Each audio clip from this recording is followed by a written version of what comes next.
Jonathan. How Hey, are Matt, you? how are you? Good. Good to see you. Got a few minutes? I do. Fantastic. I love these tables. All right, so up front, first and foremost, let's clear up confusion on your last name. As a last name of Wiederhold, Yes. it certainly gets mispronounced. So, Wiederhold. for the record, It's Mendel. Mendel. Yes. Mendel. Mendel. Mendel. Mendel. Like Mendelssohn. Like Mendel. Yes. All right, for the record, Jonathan Mendel, City Medina, Community Development Director. Community Development Director. Yes. Okay, fantastic. And I spontaneously get Mendelssohn all the time. I don't know why. It's not even close. All right, so you're a fellow Wolverine.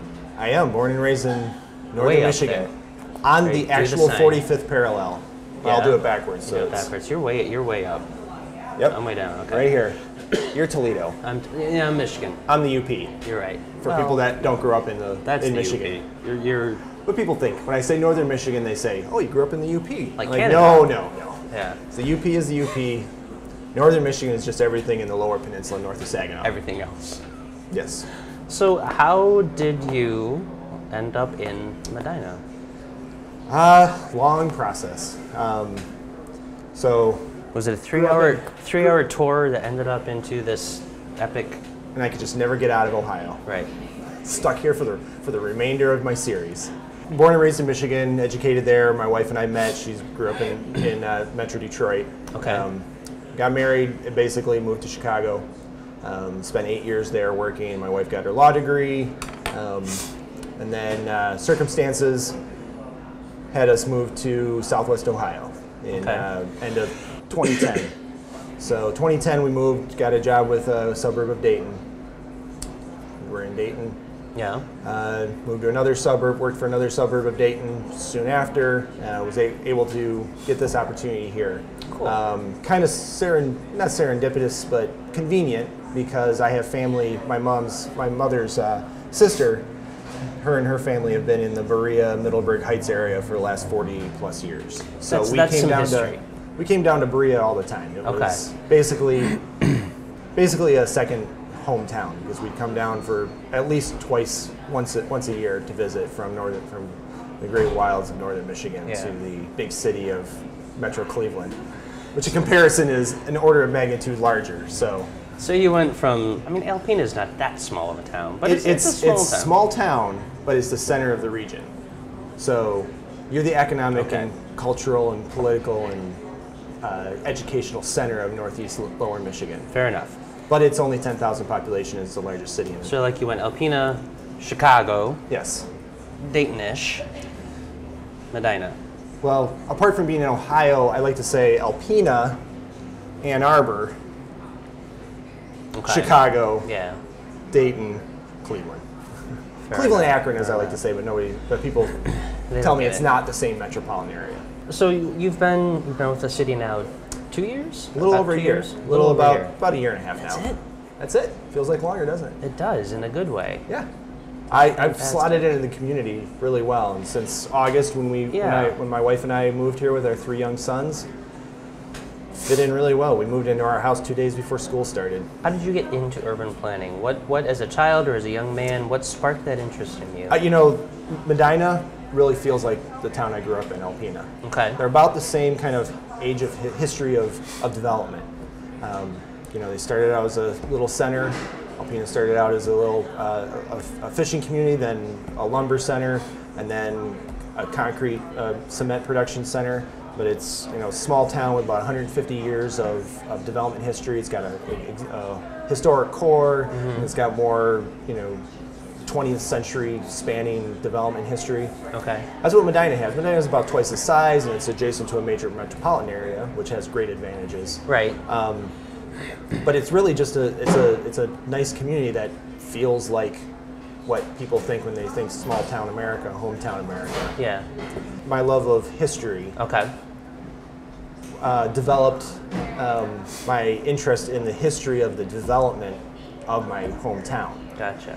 And I kind of fell into it because I love the history, but that how a place changes over time is history, but it's also a lot of decisions that are made in small increments and big increments and middle increments over an extended period of time gets you to where you're at. Sure. And in my hometown, my father was the director of the county library there for 27 years while I was growing up. And they had these documents in the library that were basically an archive that a local gentleman had been newspaper clippings for like 50 years. And he donated them all to the library when he died. And they had a lot of great pictures and everything. I just kind of went through and I just got a sense of how the city developed. And so I went to undergraduate at the University of Michigan for history. The master's planning program basically said, hey, we're having an open house. So I went and I was like, oh, this is exactly what I've kind of always thought I wanted to do. Interesting. So I did that, got my master's, and it just kind of works out. If you had a special time capsule and could go back in time, is there an era that you would want to visit or experience, or something that just captivates you? The Old West would be interesting to experience. Yeah. You know, these towns that basically, because the railroad came through, and the railroad platted out 640 acres of land, a square mile of land in the flatness of Kansas, and said, okay, here's the new market town. Build a town. Build a town. And well, we're going to give this land to you for really cheap and or free. So come on. I think it is fascinating. I love that you bring that up, that in the middle of nowhere, you kind of wonder, how did this town get here? What started this? What made people go through a forest and say, hey, let's cut everything down and build a house? And Medina is a perfect example. Yeah. Some guy said, I own a bunch of land. Here is a big chunk of land. If you put the county seat here, I will donate it to you. And that's pretty much how things start. Somebody says, you know, we got this new county that just was created, but we need a county seat. Oh, this is about right in the center of the county. And here's land you can have, and I own the rest of the land around it. So why don't you come here, start a city, and then I'll make more money as you build your city, and the land becomes more valuable. It's a loss leader kind of thing. You donate the city, donate the land. We always hope that there's like the greater good and the wonderful story behind it, but it's really about greed and opportunity. It's like, here's the land, I can make money. Exactly. It's awesome. You know, and that's how cities have been created. Yeah, true. For the entire history of humanity. I'm curious, in your downtime, when you're not, you know, spending, what hobbies do you have? How do you relax? Well, I'm a little nerdy. I've got a coin collection. Okay. That I started up again a couple of years ago that I started when I was a preteen and a teenager. Are there specific coins that you collect, or what's your focus? You know, kind of U.S. coins, well-circulated coins, because a well-circulated coin really embodies that history of that coin and like what it was made to do. It's made for commerce. It was made for transactions. It's made to move the economy along. And plus, who could have touched this coin over its 120-year history? A whole lot of people. That's true. Maybe that 1890 dime. Maybe Rockefeller. That was one of the dimes that Rockefeller passed out to young kids all the time. John D. Rockefeller. You don't know. You don't know. I love that. Especially if it's a dime that you can originate out of Cleveland area, he might have touched it. Yeah. Raising kids in town, what have you found maybe as a surprise or just something wonderful about town where it's a good family town and to raise kids? What do you do with the kids? How do you impart that this is home? You know, you just get right into the community. We Okay. moved in, and right away we went to the band concert competition Right. that happened in the fall. okay. We were right because my wife was a marching band person in high school, and so we were like, let's go, let's get over there. What did We she did play? it. I'm curious. Flute. Flute. Okay. So she was like, this is great, and that band competition was just really great. The boys had fun. Yeah. It's just getting into the community, helping decorate the square in November. You know, I was like, I'm bringing my boys, because when I was growing up, my That dad's was cool. the director of the county library, and in the summer I'd get a call, hey Jonathan, you need to ride your bike over here and help the maintenance man move some stuff around. And you just get pushed in. You say, okay, you need to be part of the community by helping the community. Sure. That, and then just being when they're 12 and 13 and they can ride their bike, they can ride all over town. They can get from one end of town to the other just the way that we have this is my urban planning education coming out. This is the way that it's set up. It's a very, you can get through the places very well. Yeah. You can get from town to town because the streets are built at not a total auto orientation. They're built at a pedestrian, more of a pedestrian orientation, so you can ride your bike. You could ride your bike across town to see your friends. What are you? I'm curious. In your career or personally, of what are you most proud? What have you achieved? I think it's getting into a management, leadership role in my mid-30s. Okay. In this profession, you can be in a position and be moving in the organization, and it'll be 15, 20 years before you get into a mid-level senior position. Yeah. Circumstances gave me these opportunities, and I was making sure I took them. Sure. And just really always talking about what can we do to the sometimes the ends do justify the means, and if the means aren't exactly the way that it always needs to go, but if they're not illegal or unethical, the means and your ends are good and support the community and make the community better. Yeah. In your role as development and planning, how do you see Medina evolving?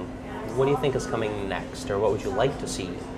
I think the next stage is, I've anecdotally heard a lot of people saying, I want a nice new or rehabbed house in the central part of the city, because I would like to be able to walk 2 blocks to go to the farmer's market in the summer, and we have a lot of that bones and built environment existing. It just needs to be renewed. Okay. Brought up to codes, and we have that. And I know it's there. It may not be very deep, but it's there, and there's a certain demand, and that's good for the community. It's good for the private market, for people to make money by doing these houses, redoing them. Our square is beautiful. We just need a little more capacity added in. So a little more new construction, a little bit of storefronts, and we've been doing that through the strategic development plan that everybody was involved deeply in. Sure. In 2014, developing that. Yeah. I think that's really just adding a little bit more. We don't need to be, become downtown Cleveland, but we can be a little better, a little stronger, a little more diverse in amount of developed land area of the square. Okay. 'Cause I think I haven't really seen it yet of a place like Medina at the scale and that we have anywhere else in Metro Cleveland, Akron, that I've seen so far. Certainly, again, in your role as development, you get around the city a lot. I try to as much as possible. What has become your favorite hangout dining place? What do you crave? Is it like the Hammy Slammy at Dan's Dogs? Is it the President Carter at PJ Marley's? Where do I usually go? I don't know. The bacon burger at Time That's pretty good. really good. You can't go wrong And with for that. $10, it's a good deal for good deal. quality and everything. Yeah. But just to shout it out there to the other restaurants and businesses in the area, if you can hit a lunch meal with a food and beverage for $5 to $7, I think those would be flying out the door. Market we don't have. $10 is good.